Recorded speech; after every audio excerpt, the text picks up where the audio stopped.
Before you buy a new car, watch this video.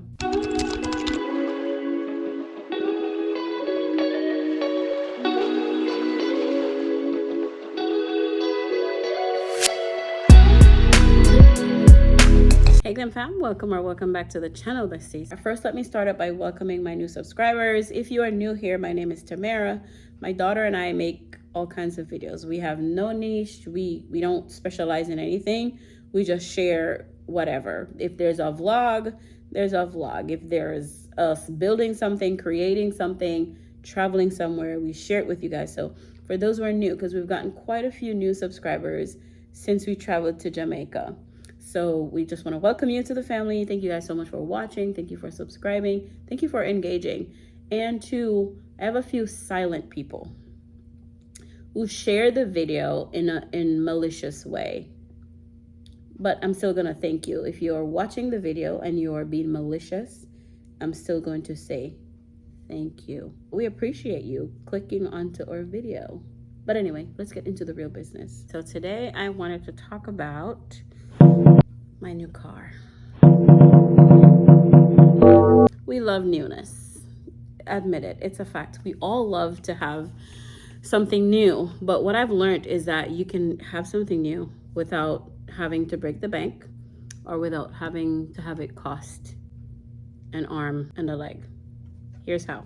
We were this close to buying a new car. And so the Bible reminds us to weigh the cost. A lot of us think of, or now you think of what's right in front of you, what's going on right in front of you, but you don't think of what's happening a month from now or what's happening 2 months from now. Let's back up. The plan was after my husband got done paying off his truck, we would buy a new car. But I think to myself, the Bible also reminds us to keep a simple eye. And if you're keeping a simple eye, and if you are walking in the fruit of the Spirit, not that you're not supposed to have nice things, like really nice things, but why go out and get a new payment when the car that you have is actually working? Especially with what's going on now in terms of this country being upside down. I don't think a new payment is something that I need. I like the freedom of knowing that financially I am not stressing about this or that. And if it's something that I can do without, I'm going to do without it, just because I like to have that peace of mind. I like to have that stability. My husband and I, we had the conversation. We talked numbers. And especially if it's something that's going to impact the family in general, it is very important that you communicate. There's no doing it by yourself, or there should not be a doing it by yourself if you are married. Anyway, my husband and I, we talked numbers, and then we decided that, okay, we're going to paint the car instead. And I'm like, if it's not broken, we're not going to fix it. I do like to have something that's nice. I feel like if I'm going to wear clothes, the clothes represent who you are. So if I come in something that's dirty and disheveled, that's going to say a lot about who I am as a person. So if I'm in a car and the car really did need a do-over. It needed a brand new makeover. There were some spots in there that needed fixing. Honestly, I was excited. I was excited for the prospect of having a brand new car. New car feels like progress, and it feels like, oh, I'm getting a reward. But then, whatever it is that you're undertaking, you want to ask yourself, why? Start with your why. Why do I need a new car? Do I need a new car just to need a new car? Or do I need a new car because the car that I have is not working? Does my car still work? It does. I just felt like it needed a little upgrade. It just needed new paint. So we decided to take it to the paint shop. And let me tell you, I gave up the car for a whole month. Imagine not having your car for a whole month and you're going to work. I go from work to church, but I decided that I was going to stay off the roads. No retail therapy. I was going to cut back on the spending so that I could address the credit cards that were telling lies on me. Okay. So I wanted to bring those down. And so going on the road was not an option. The guy originally told us that it was going to take about 2.5 weeks, but it did take a whole month because we went through that period where it was super cold. We did not complain because why? We wanted to ensure if we're going to get it back, it's going to be in good shape. It's going to be in good condition. And then you can't spray the car if it's cold. Okay. So the point I was making was that I didn't have the car for a whole month and I was able to go to work. Shout out to my colleague Alfaro. She was born the same day, same month, same year, same everything as I am. She gave me a ride home like on a Wednesday when I needed it. And then I'd have the young Blairs from church who picked me up, pick up Zane and myself to take us to church like on a Wednesday night. And then I had the car on I had the boys' car to juggle in between. And then if my husband's off, he would drop me, he would come get me. So the good thing about that is we didn't have to do a rent a car because initially we were thinking, okay, we will need to get a rental. And so a rental would have run us like well over somewhere close to like $2,000 while this car was being attended to. A lot of people were saying, oh, but that could have just gotten you a new car. Yeah, it would have gotten me a new car, but then I would be stuck in a car payment. So many of us think, okay, just getting something new sometimes is the answer, but it's not. If you need a new furniture, I do recommend saving up for the new furniture because when the amount that you end up paying for the furniture cost or the appliance, if it's something you need right away, that I can understand. But if something that can wait, let it wait and you save and you go buy your business cash. Because when you take it out and hire purchase, if it costs $10, you're going to end up paying $50, $60, or $70 for the product. Is it worth it? Not in my opinion.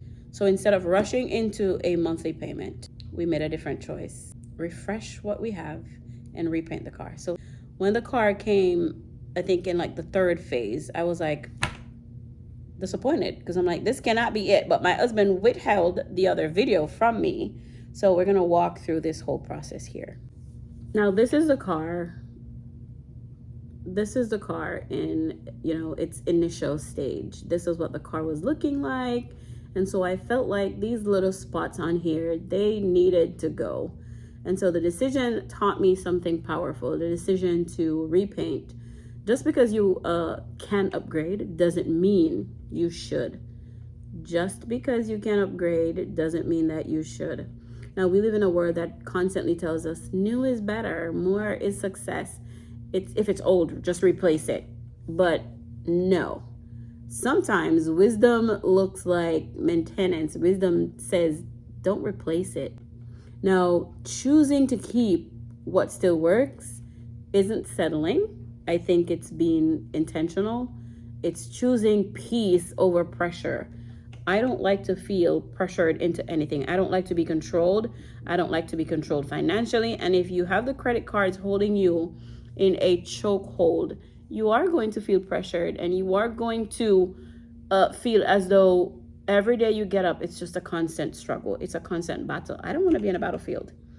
I do not want to constantly be on a battlefield fighting against the system that already has us stuck if we're allowing it. Freedom over flexing, purpose over appearances. Here's the part I really want you to hear. Delayed gratification is not denial. It's discipline. A lot of choices we make in this life, it has to do with our self-discipline.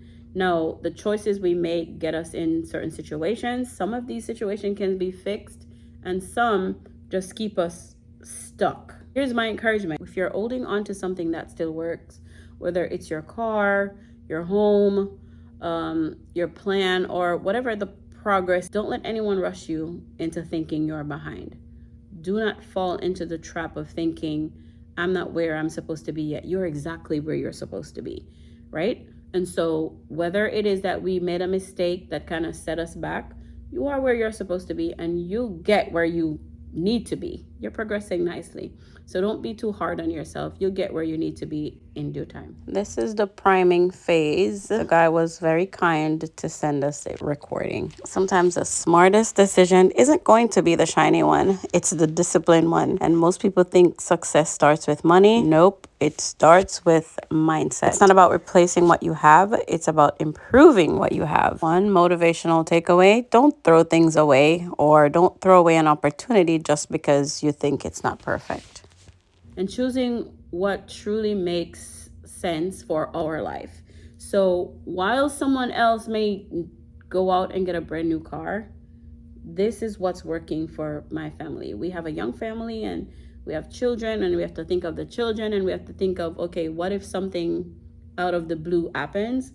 Those are things that we have to think about. So getting a new car and getting stuck into another car payment is not something that we wanted. And whatever choice you make, you want to always make a decision that's best for you, best for your family, and best for your situation. And remember that not all counsel is going to be good counsel. You've got to choose from whom you take counsel, because everybody has an opinion. Everybody has something to say about something, which is right, because we're all entitled to that opinion. People will pressure you into thinking that this is the way to go, when in reality, what you need to be looking at is what is working for me, or how is this thing going to work for my family. My brother was here prior to us spraying the car, and so he did like a proper overhaul of the engine.